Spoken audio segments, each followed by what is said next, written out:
the Leninist system was one of the greatest blows that socialism suffered in the 20th century, maybe second only to fascism. I mean, as Lenin took power, among its first acts, along with Trotsky, were to destroy the socialist institutions that had arisen in the pre-Bolshevik period.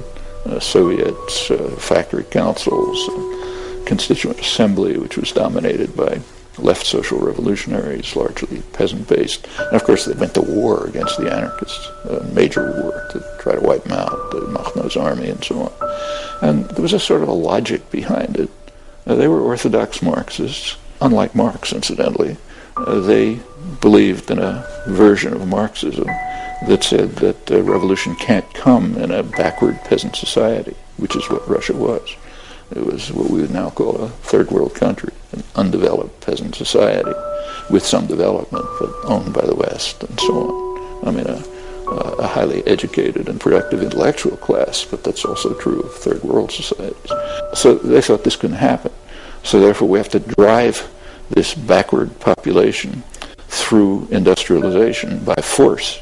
And then later on, by the iron laws of history and so on and so forth, will come to socialism. Of course, it's all nonsense, but so they essentially laid the basis for a totalitarian system with an ideological doctrine behind it. When the Soviet Union collapsed, I actually wrote an article saying this is a victory for socialism, small victory for socialism.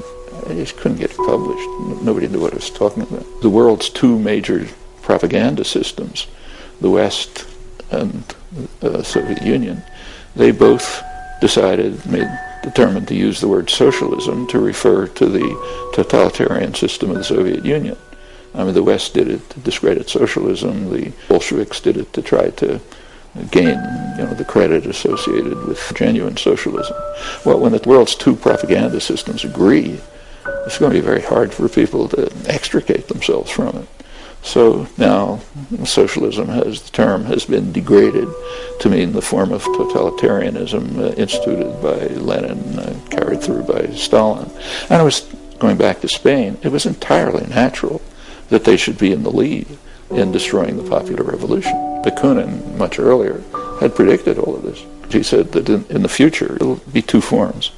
One form will be they'll take over the state, and they'll create a red bureaucracy, which will be the most vile and brutal regime the world's ever seen. And there are others who will understand that they can't take over the state, so they have to serve concentrated private power and state power.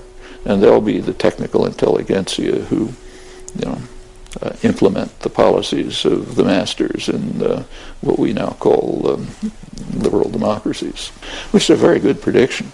It's one of the few predictions in the social sciences that actually came true, which is one of the reasons why nobody ever studies it. It's much too dangerous and too insightful. In both the